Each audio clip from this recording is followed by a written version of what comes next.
Guys, I want to see if my hairs are laying the way they should lay. I think I'm suffering with my edges, but what's up? Hi guys.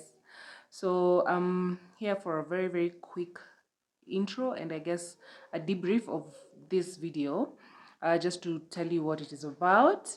Happy New Year if you're tuning in for the first time this year. And also, if you're a new viewer, welcome to our channel. This is Remy. This is Remy and Ma's channel. Remy is somewhere playing. This video did not really need her to be here. We do content around lifestyle, parenthood, and mostly travel. So I'm here to talk about something because someone made me actually. They triggered the thought of why not do this video. Yeah, to just maybe catch up with you. So I'm going to do a proper sit down video about what I'm about to say.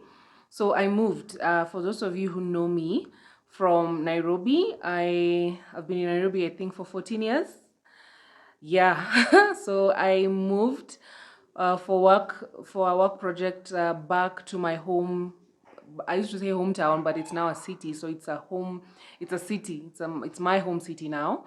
I'll do a proper sit down video for that, and tell you like why I moved, probably what is up in store for this new project that we are doing. So because of this move that I've just talked about, I don't know, maybe I'm just going to give you like highlights as to why I'm doing this video so that it can probably make sense.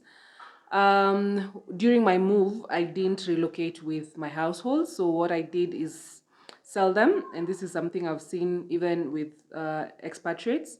So what you do is either if you have dated furniture or just furniture that you probably don't need in the next house or home, you sell and just move with your clothes and belongings.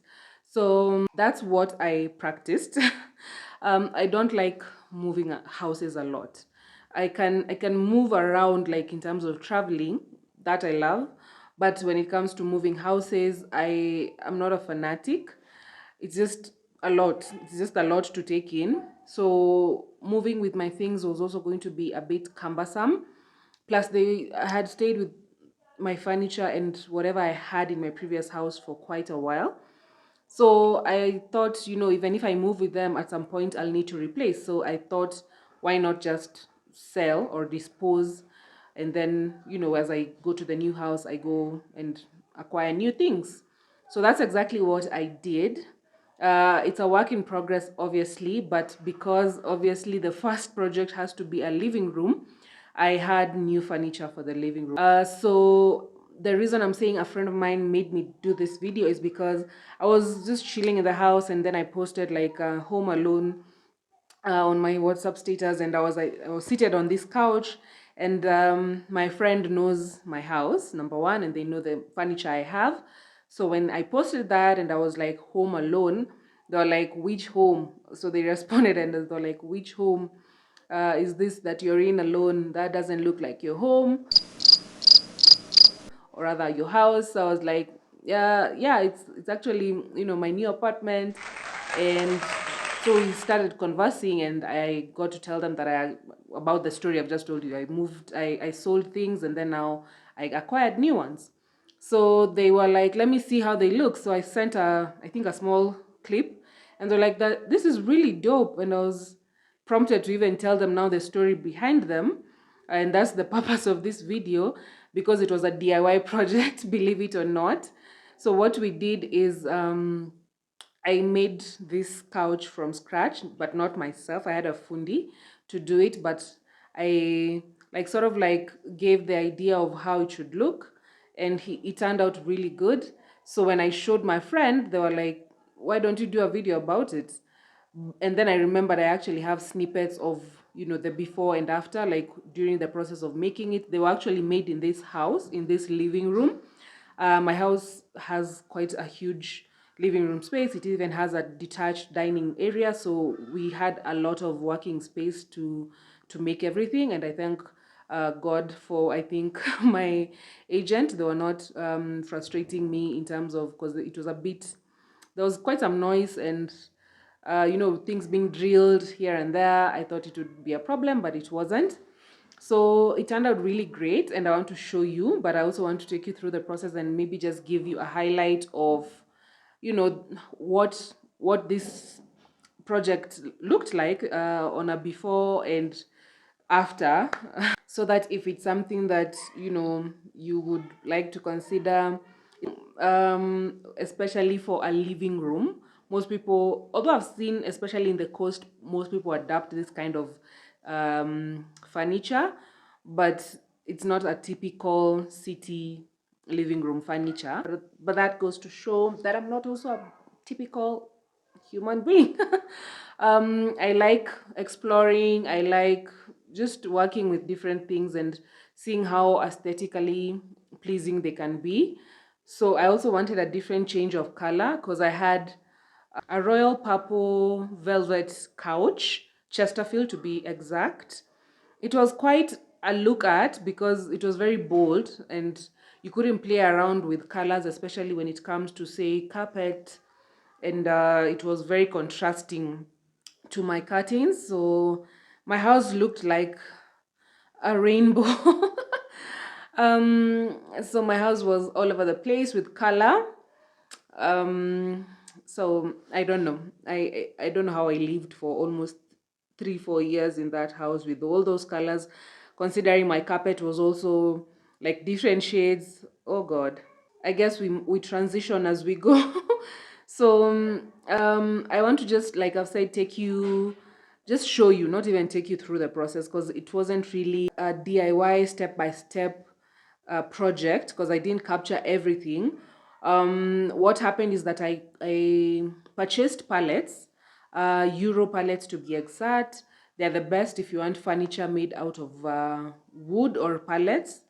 And then I bought them from Nairobi. I couldn't find them in my new habitat, so I had to send them over from Nairobi. There's a distributor that I work with for genuine Euro pallets. So if you want, or you're in need, and probably after you see this video, you're interested in maybe having similar for your home or for your maybe restaurant or whichever other project you might need pallets for, I'll leave, I think, the contacts for everything, for both the pallets, for the fundi, and for the lady who did my cushions. So I'll leave that in the description, so please check that. I also had to custom make the cushions, both the seating cushions and the back pillows in Nairobi. Apparently, where I just left is where everything was made and then it was sent over. But it turned out great. I love them. I really, really like how things turned out. And yeah, so I want to show you part of that. So in total, the project took us around, I guess, 2 days, give or take, for the frame to be done.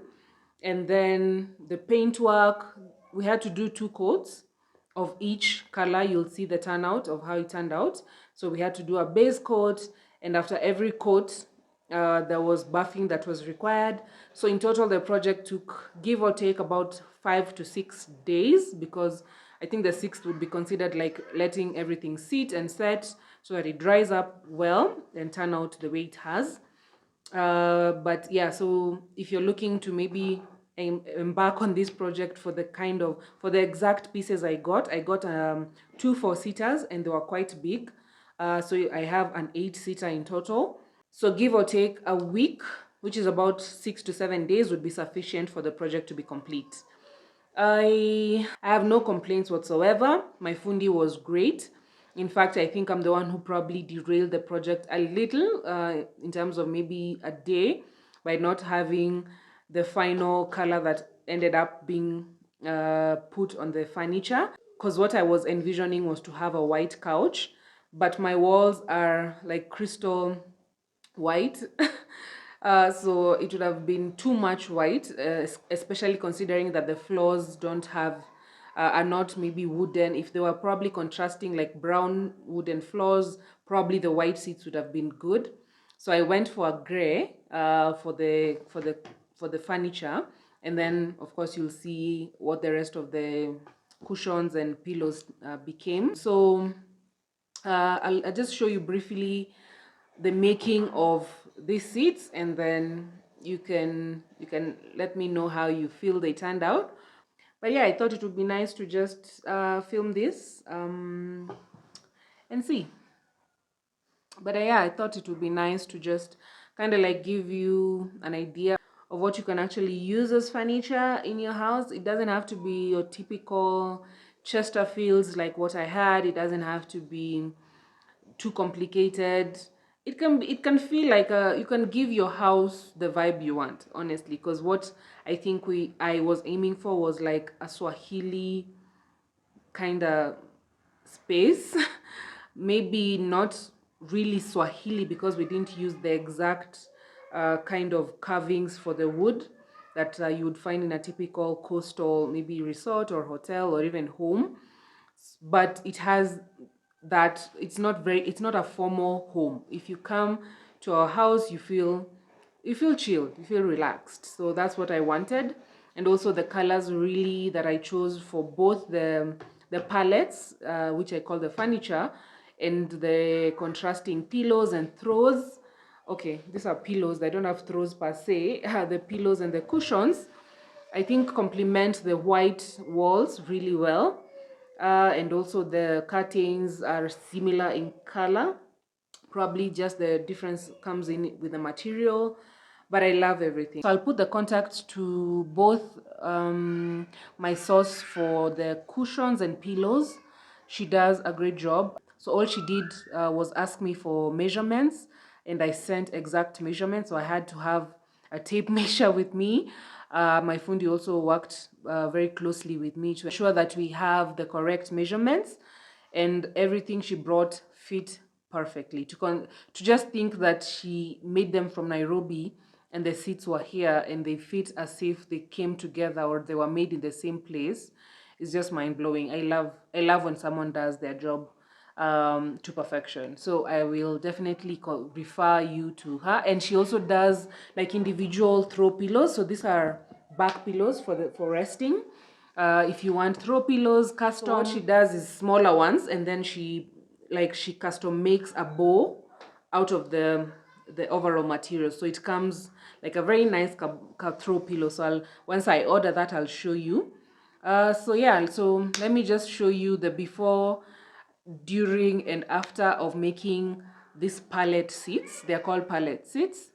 Yeah, and you can tell me if you like what you see, but I love them, honestly.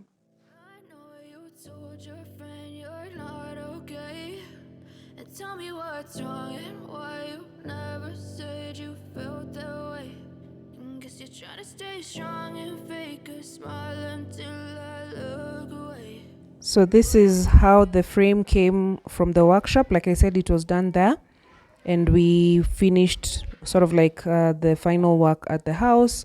So the paint work was done here. We had 2 coats of the white, which we almost settled for, like I mentioned, but we realized because the floors were not very contrasting in terms of the darkness, they are cream white. So if they were, say, black or brown, they would have really complemented the white furniture. But I thought of switching up to a baby gray so that we can have some complementary towards what I was going to use as the fabric for the cushions. And it really turned out great. So I hope you like it. But this is how everything turned out.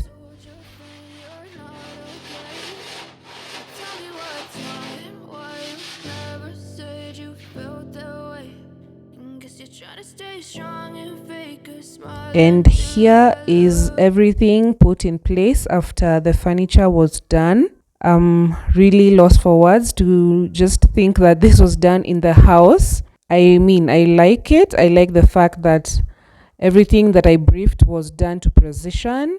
You can see we have somewhere to like an incliner where you can put your drinks, or maybe if you're snacking, especially for Remy, this has really come in handy for her. We have an armrest that does the job. There she is chilling, and you can see with the armrest, you don't actually get hindrance to just lounging like a normal couch, like you would in a normal couch. So we have those side pillows that come in handy to if you want to lounge the way she has. So you can even see below the armrest there's like spaces where you can put things. I'm planning to put like aesthetics before she turns this into her playhouse to store her things like she has already.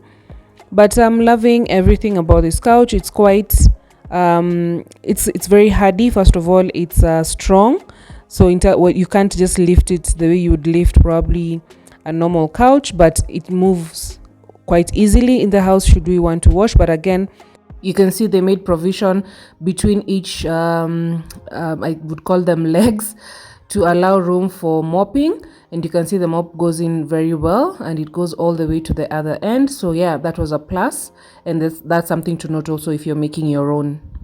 Also to note, nothing went to waste. Materials that were left from the pallet were improvised to make this a makeshift coffee table, and it has come in handy. That's about it for this video, guys. Thanks a lot for watching through till the end. Please subscribe to this channel, join our family, and we'll see you on the next one. Like the video as well and leave a comment. Until next time, goodbye.